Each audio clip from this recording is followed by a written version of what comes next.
sources of light: mercury arc lamps, non-arc lamps, tungsten lamp, then tunable dye lamp. So these are the light source used in the fluorometer. So we come to know one by one. So first is a mercury arc lamp. So it produces intense line spectrum about 350 nanometer. High pressure lamp gives lines at 366, 405, 435 up to 734 nanometer. Lower pressure lamps gives additional radiation at 240, 254 nanometer. Then this is of the photograph of this mercury arc lamp. Then next is a xenon arc lamp. So intense radiation by passage of the current through an atmosphere of xenon is used in this system, and spectrum is continuous over the range between 250 to 600 nanometer, and their peak intensity about 470 nanometer. Then tungsten lamp. So it is similar to our lamp used in a home. That is, this intensity of a lamp is low, and if excitation is done in the visible region, this lamp is used. It does not offer UV radiation in this case. Then next is a tunable dye laser. It is pulsed nitrogen laser as the primary source in this tunable dye laser. Radiation in the range between 260 and 650 nanometer is produced by this laser. So this is the laser, and this is the system used in this tunable dye laser. Then next is the component filter and monochromator. So filter is a primary filter absorption visible light and transmit the UV radiation light, UV visible light. And secondary lamp filters absorb the UV radiation and transmit the visible light. Then monochromator. So it is excitation monochromator, isolate only the radiation which is absorbed by the molecule. Emission monochromator isolate only the radiation emitted the molecule. So this is the monochromator. The next is the sample and sample holder. So majority of the fluorescence assay is carried out in a solution, but sometimes we use also solid sample if the sample holder is used for the solid sample. So cylindrical or rectangular cell or cuvettes fabricated of silica or glass is used. Then path length is of 10 mm to 1 cm we can use for this also. Then depending upon the type of the particular analysis, we use the specific type of the sample holder. All the surface sample holders are polished in a fluorometry. So this is for the sample holder used in case of solid and in case of the liquid. Then detectors. So photovoltaic cell detector, phototube, and photomultiplier tube is used.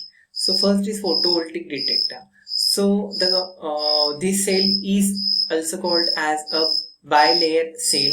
So or it is photronic cell, and it is differing from the design principle to the photoemissive cell, which is operated without use of battery. So construction. So this is a diagram, that is the base metal plate, then selenium layer, transparent metal layer, then collector ring is there, and circuit of GaN containing allometer. So construction is that metal consists of metal plate like iron, selenium, which is acts as a one electrode, and on its surface a thin layer of the semiconductor metal like a selenium is deposited, and then the surface of selenium is covered by a very thin layer of the silver or gold, which acts as a second electrode. Then working is when a radiation is incident upon the surface of selenium, electrode are generated at a selenium and a silver surface or silver interface.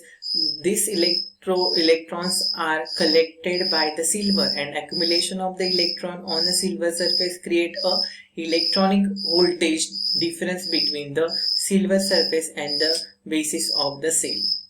And if the external circuit has a lower resistance, a photo current will flow which is directly proportional to the intensity of incident radiation. And if this is connected to the galvanometer, a current will be flow which will vary the intensity of the incident light.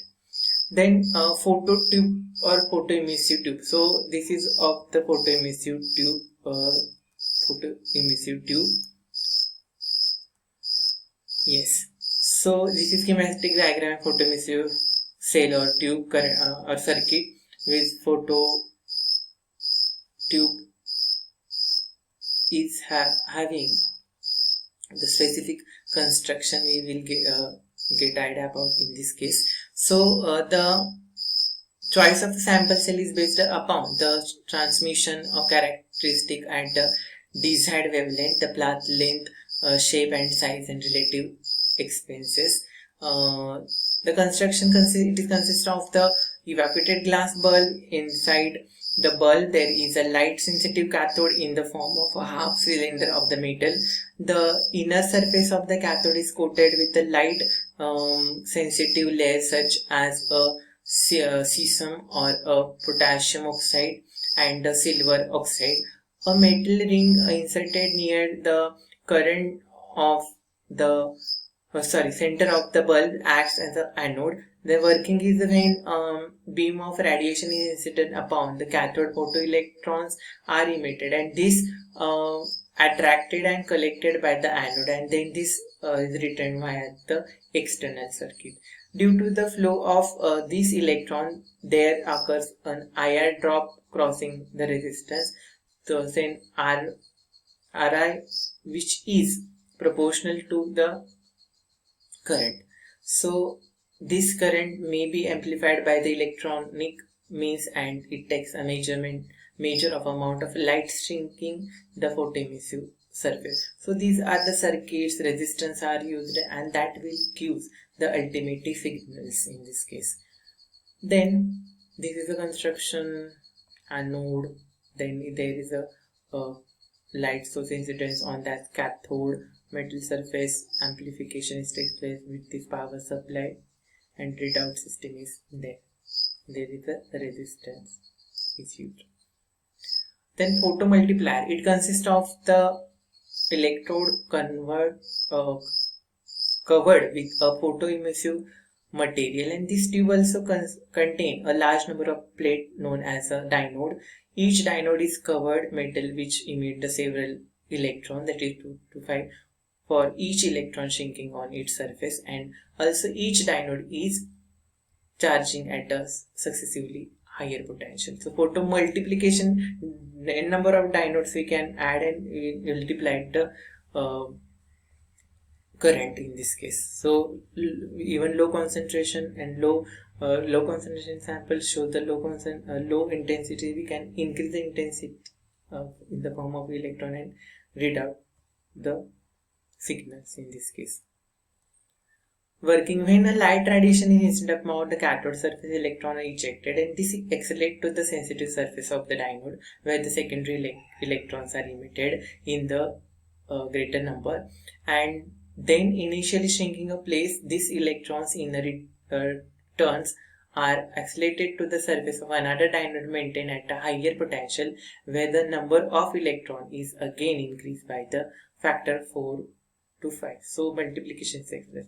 The process is repeated several times until a large number of the electron arrived at a collector.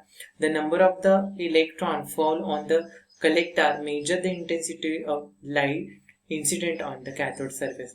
Most tubes have 10 dynodes. So depending upon dynode, we increase the electron around collector.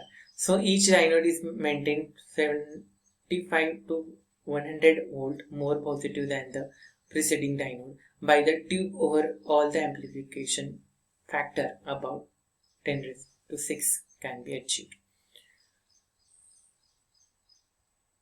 Then next, I think most important thing related with this is the application of this particular fluorometry.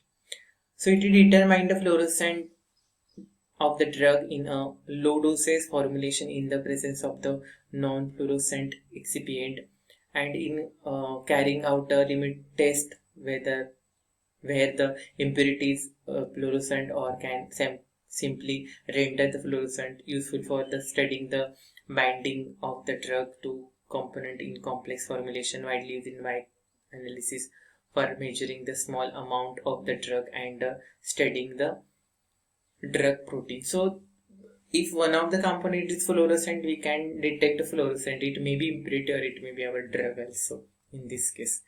Then determination of the inorganic substance, determination of the ruthenium ion and presence of the platinum metal, determination of aluminium in alloy, determination of the boron in a steel bicomplex formed with the benzene, estimation of cadmium in the presence of specific reagent in this way.